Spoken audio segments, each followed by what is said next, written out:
Assalamualaikum warahmatullahi wabarakatuh.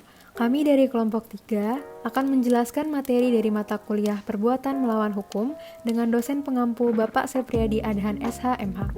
Kelompok 3 sendiri beranggotakan Anissa Ramadana ND, Hizkia Keni, Lani Yosefa, dan Nimaras Dwina Tarigan. Materi yang akan kami bahas yaitu tuntutan-tuntutan yang dapat didasarkan pada pasal 1365 KUH Perdata dan ajaran relativitas. Perbuatan melawan hukum diatur dalam pasal 1365 Kitab Undang-Undang Hukum Perdata atau KUH Perdata yang berbunyi, tiap perbuatan yang melanggar hukum dan membawa kerugian kepada orang lain mewajibkan orang yang menimbulkan kerugian itu karena kesalahannya untuk menggantikan kerugian tersebut. Unsur-unsur untuk mengajukan gugatan atas perbuatan melawan hukum adalah: pertama, adanya perbuatan melawan hukum. Kedua, adanya kesalahan. Ketiga, adanya kerugian yang timbul. Dan yang keempat, adanya hubungan kausal antara perbuatan dan kerugian. Tuntutan-tuntutan yang dapat didasarkan pada pasal 1365 KUH Perdata. Pertama, ganti kerugian atas kerugian dalam bentuk uang. Kedua, ganti kerugian dalam bentuk natura atau pengembalian keadaan pada keadaan semula. Ketiga, pernyataan bahwa perbuatan yang dilakukan adalah bersifat melawan hukum. Keempat, larangan untuk melakukan suatu perbuatan. Kelima, meniadakan sesuatu yang diadakan secara melawan hukum. Tuntutan yang dapat didasarkan pada pasal 1365 KUH Perdata. Pertama, ganti kerugian atas kerugian dalam bentuk uang. Hokrat dalam keputusan tanggal 24 Mei 1918 telah mempertimbangkan bahwa pengembalian pada keadaan semula adalah merupakan pembayaran ganti kerugian yang paling tepat. Maksud ketentuan pasal 1365 KUH Perdata adalah untuk seberapa mungkin mengembalikan penderita pada keadaan semula, setidak-tidaknya pada keadaan yang mungkin dicapainya, sekiranya tidak dilakukan perbuatan melawan hukum. Maka, yang diusahakan adalah pengembalian yang nyata yang kiranya lebih sesuai daripada pembayaran ganti kerugian dalam bentuk uang. Karena pembayaran sejumlah uang hanyalah merupakan nilai yang ekuivalen saja. Kedua, ganti kerugian dalam bentuk natura atau pengembalian keadaan pada keadaan semula. Ketiga, pernyataan bahwa perbuatan yang dilakukan adalah bersifat melawan hukum. Seorang penderita perbuatan melawan hukum berwenang meminta penggantian natura. Selain daripada haknya untuk meminta ganti kerugian atau untuk menuntut pengembalian pada keadaan semula, maka penderita berwenang untuk mengajukan nilai-nilai tuntutan, yakni agar pengadilan menyatakan bahwa perbuatan yang dipersalahkan pada pelaku merupakan perbuatan melawan hukum. Yang keempat, larangan untuk melakukan suatu perbuatan. Dalam hal ini, penderita dapat juga mengajukan tuntutan ke hadapan pengadilan agar pengadilan negeri memberikan keputusan deklaratoir tanpa menuntut pembayaran ganti kerugian.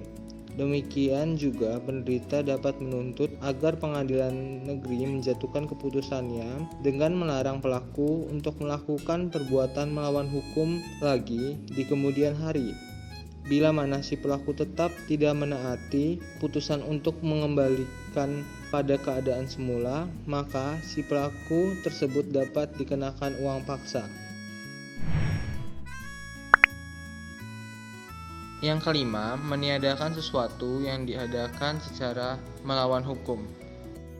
Lebih lanjut, jurisprudensi Hokrat tanggal 17 November 1967 telah menyatakan bahwa pelaku perbuatan melawan hukum dapat dihukum untuk membayar ganti kerugian sejumlah uang kepada penderita atas kerugian yang ditimbulkannya. Akan tetapi, pelaku juga dalam hal ini si penderita menuntutnya dan hakim menganggap tuntutan tersebut sudah pantas dapat juga dihukum untuk melakukan suatu prestasi lain yang dapat meniadakan kerugian yang ditimbulkannya. Ajaran relativitas. Teori relativitas berasal dari hukum Jerman yang dibawa ke negeri Belanda oleh Galen Vitringa. 65 kata such secara harafiah berarti perlindungan, sehingga dengan istilah Schutznorm secara harafiah berarti norma perlindungan.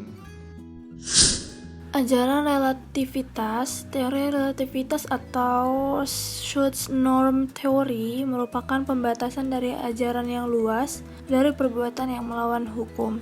Teori ini mengajarkan bahwa perbuatan yang bertentangan dengan kaidah hukum dan karenanya adalah melawan hukum akan menyebabkan si pelaku dapat dipertanggungjawabkan atas kerugian yang disebabkan oleh perbuatan tersebut, bila mana norma yang dilanggar itu dimaksudkan untuk melindungi penderita. Contoh penerapan teori relativitas dapat dilihat pada keputusan Hoogstraat Belanda tanggal 17 Januari 1958. Teori relativitas tidak hanya mengenai norma hukum yang diatur dalam undang-undang saja, tetapi juga hukum yang tidak tertulis seperti norma kepatutan, norma kesusilaan, dan sebagainya. Teori relativitas berasal dari suatu relativitas daripada perbuatan yang melawan hukum dengan pengertian umpamanya bahwa perbuatan tertentu dari A adalah melawan hukum terhadap B, tetapi tidak melawan hukum terhadap C. Ada kemungkinan bahwa C menderita kerugian karena perbuatan A, tetapi ia tidak dapat meminta ganti kerugian kepada A karena perbuatannya itu melawan hukum terhadap B dan tidak terhadap C. Teori relativitas ini sungguh kental dengan pro dan kontra. Penerapan teori relativitas ini sebenarnya dalam kasus-kasus tertentu sangat bermanfaat karena alasan-alasan sebagai berikut. 1. Agar tanggung gugat berdasarkan pasal 1365 KUH Perdata tidak diperluas untuk secara tidak wajar. 2. Menghindari pemberian ganti rugi terhadap kasus di mana hubungan antara perbuatan dengan ganti ruginya hanya bersifat normatif atau kebetulan saja. 3. Memperkuat berlakunya unsur-unsur dapat dibayangkan terhadap hubungan sebab akibat yang bersifat kira-kira.